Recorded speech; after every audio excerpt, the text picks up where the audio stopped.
اب نوٹ کر لیجئے، یہ کتابیں اگر آپ پڑھنا چاہیں تو کتاب الملاحم میں پڑھیے. بدترین عذاب عربوں پر آیا کھڑا ہے، سروں پر چڑھا ہوا ہے، بدترین.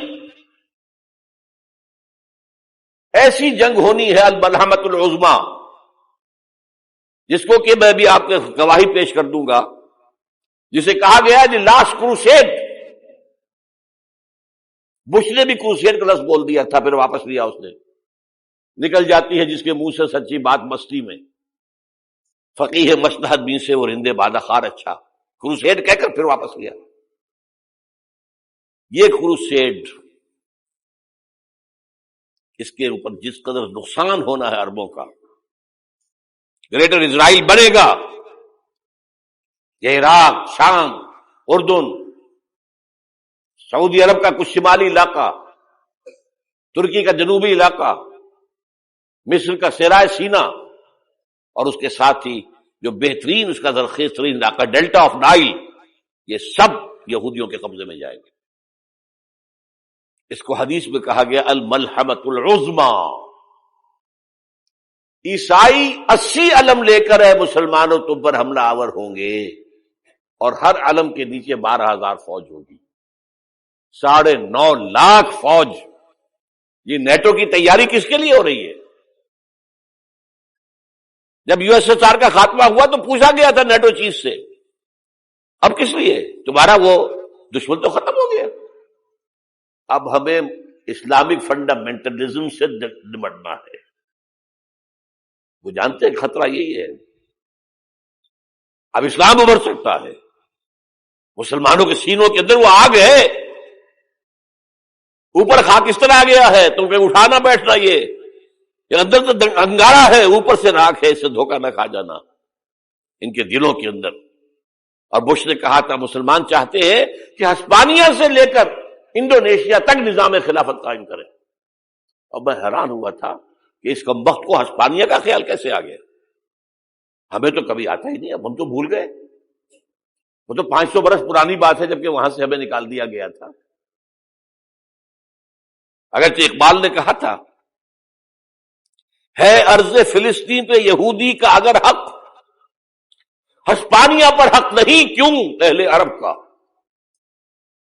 ہسپانیہ میں تو 800 سال حکومت کی مسلمانوں نے، اور ابھی 500 برس ہی گزرے ہیں نا.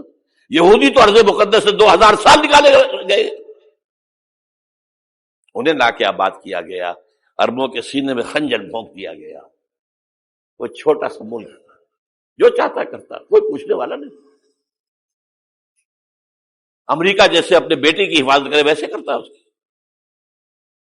اور حضور نے فرمایا ہے وہ جنگ جب ہوگی تو ایک باپ کے اگر 100 بیٹے ہوں گے تو 99 ختم ہو جائیں گے، ایک بچے گا. یہ حدیث ہے، حدیث ہے صحیح.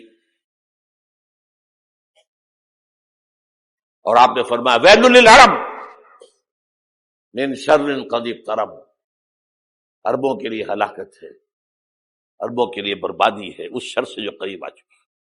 اور آج جس طرح انہوں نے ان کی تہذیب کو اختیار کر لیا ہے، دبئی جا کر دیکھیے، بدترین مغربی معاشرہ جو ہے وہ دبئی کے اندر ہم نے قائم کر کے دکھا دی. اب سعودی عرب اس راستے پر بڑھ رہا ہے. اور اس کے بعد نمبر 2 پر جو ہے ہم پاکستانی ہیں. لیکن میں اس کے وہ پہلی بات جو کہہ رہا ہوں وہ تو یقینی ہے، اس میں تو احادیث صحیحہ موجود. اگرچہ اس کے بعد پانسا پلٹے گا، پھر حضرت مہدی کا ظہور ہوگا، حضرت عیسیٰ کا نزول ہوگا، اور وہ گریٹر اسرائیل گریٹر گریو یارڈ بنے گا یہودیوں کا. ایک ایک یہودی قتل ہوگا اور دفن ہوگا. یہ بات میں ہونا ہے، میں پہلی بات پرچ کر رہا ہوں. وہ پانسا پلٹے گا جب پلٹے گا. ابھی جو سامنے ہے وہ کیا ہے؟ جس ملحمۃ العظمی کہا حضور نے، جسے آرمگیڈون کہتے ہیں عیسائی. آرمگیڈون کی اگر کہیں جا کر آپ دیکھیں گے، آپ ڈکشنری میں مانی تو کیا لکھا ہے؟ A very big war which will be fought between the forces of evil and good before the end of this world. اس دنیا کے خاتمے سے پہلے خیر اور شر کی قوتوں کے درمیان بہت بڑی جنگ ہوگی. ارمجدون اسے کہتے ہیں عربی میں، اور آرمگیڈون اسے کہتے ہیں انگریزی کے اندر. اور یہ بائبل کی آخری کتاب کے اندر ہے، جو اس میں کہ مکاشفات یوحنا، ریولیشنز آف سینٹ جان. یہ تو میں کہہ رہا ہوں یقین کے ساتھ، اور زیادہ دور نہیں ہے، آیا چاہتا ہوں. اس لیے کہ یہودیوں کا اور عیسائی جو کنزرویٹوز ہیں، نیو کنزرویٹوز، ان کا 5 نکاتی ایجنڈا ہے متفق علیہ، جس کے تحت کہ یہ جنگ صلیبی شروع کی گئی ہے. وہ سن لیجئے آپ. آرمیگیڈون نمبر 1، گریٹر اسرائیل قائم ہو جانا اس کے نتیجے میں نمبر 2، مسجد اقصی اور قبۃ الصخرہ کو گرانا نمبر 3، وہاں تھرڈ ٹیمپل، وہ مسجد جو حضرت سلیمان نے بنائی تھی 1000 قبل مسیح میں، پھر برباد کی تھی نبوکدنضر نے، دوبارہ بنائی گئی، پھر دوبارہ ختم ہوئی 70 عیسوی تک گری پڑی ہے. ان کا خانہ کعبہ گرا ہوا ہے 70 عیسوی سے لے کر آج تک. ایک دیوار ہے ویلنگ وال، جہاں جاتے ہیں، روتے ہیں، پیٹتے ہیں، ماتم کرتے ہیں، وہاں وہ بنے گا تھرڈ ٹیمپل. اور نمبر 4، اس میں لا کر رکھا جائے گا تخت حضرت داؤد کا. یہ تخت کہاں ہے اس وقت؟ یہ لندن شریف کے اندر، جو ان کی پارلیمنٹ کا جو چرچ ہے، ویسٹ منسٹر ایبے، اس میں رکھا ہوا ہے. ایک پتھر تھا جس پر بٹھا کر حضرت داؤد کی تاج پوشی ہوئی، پھر حضرت سلیمان کی ہوئی، پھر وہ پتھر رکھ دیا گیا جب حضرت سلیمان نے بنایا ہیکل مسجد اقصی، وہاں رہا وہ. ہر بادشاہ جو تھا یہودی اسی کے اوپر بٹھا کر اس کی تاج پوشی ہوتی تھی.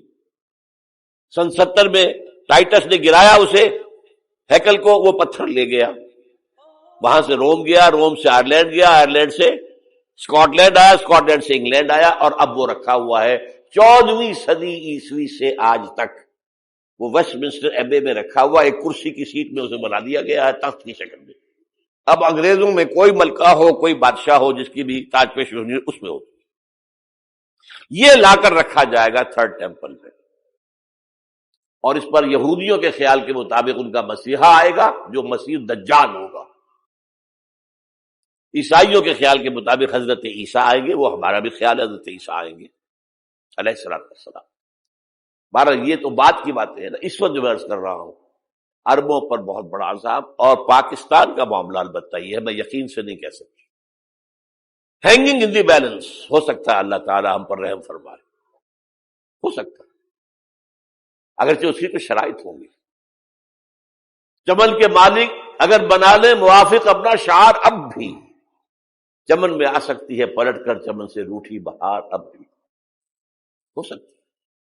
اور یہ بھی ہو سکتا ہے کہ اللہ تعالیٰ نے معجزانہ طور پر ہمیں ملک دیا، ہم نے اللہ سے بدعہدی کی، وعدہ خلافی کی، غداری کی، لہذا سزا دی جائے اور ہم سے یہ ملک چھین لیا جائے. It's just possible. دور نہ سمجھے اسے، انہونی بات نہ سمجھے. جو گھیراؤ ہو رہا ہے آپ کے مغرب میں نیٹو فورسز اور مشرق میں بھارتی فورسز گدھوں کی طرح بیٹھے ہوئے انتظار کر رہے ہیں پاکستان اور ڈسٹیبلائز ہو جائے، یہاں اور بدامنی ہو جائے. اب لاہور میں پھر آج دھماکے ہو گئے ہیں. 2 دن پہلے کا دھماکہ میں سہ کے آیا ہوا ہوں، آپ کے سامنے بیٹھا ہوں. وہ جانیں بچی ہیں جو ہماری اکیڈمی کا حشر ہوا، تو میں آپ کو نہیں بتا سکتا. یہ سارا کیوں ہو رہا ہے؟ تاکہ یہاں بدامنی ہو جائے اور ہمیں جواز مل جائے.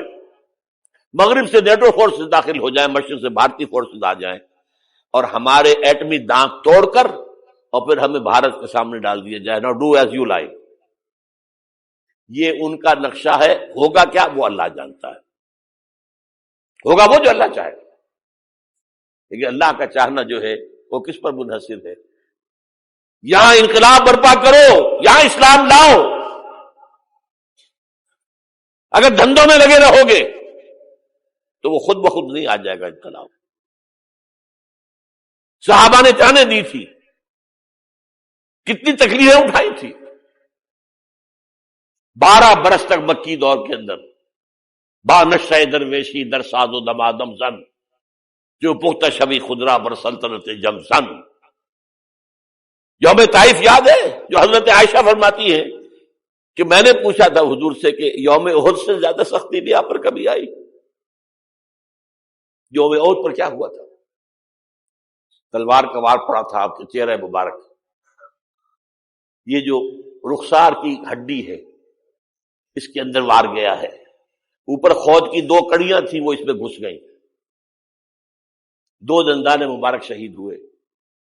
وہ خود کی کڑیاں ایک صحابی نے اپنے دانتوں سے پکڑ کے کھینچنے کی کوشش کی، دانت نکل گئے، وہ نہیں نکلی، کیا جتن کر کے نکالی گئی ہوگی تو خون کا فوارہ آیا، اتنا خون گیا ہے کہ آپ بے ہوش ہو گئے، گر گئے، اور مشہور یہ ہو گیا کہ آپ کا تو انتقال ہو گیا، شہادت ہو گئی۔ یہ سیرت کبھی پڑھی ہے؟ حضرت عائشہ کے ہوش کا تو یہی دور تھا نا، یوم طائف میں تو آپ کیا تھی، بچی تھی، انہیں کیا پتا کیا ہو رہا ہے حضور کے ساتھ۔ 3 دن تک حضور مکے کی گلیاں اور وہاں کے اوباش لوگ پتھراؤ کر گئے تھے اس امید میں کہ شاید وہاں کا کوئی سردار ایمان لے آئے، تو یہاں تو ابو طالب بھی فوت ہو گئے، یہی دنیاوی سہارا تھا، خاندانی سہارا تھا ابو طالب کے ذریعے، اور گھر میں ایک دلجوئی کرنے والی رفیقہ حیات تھی، وہ بھی، ان کا بھی انتقال ہو گیا۔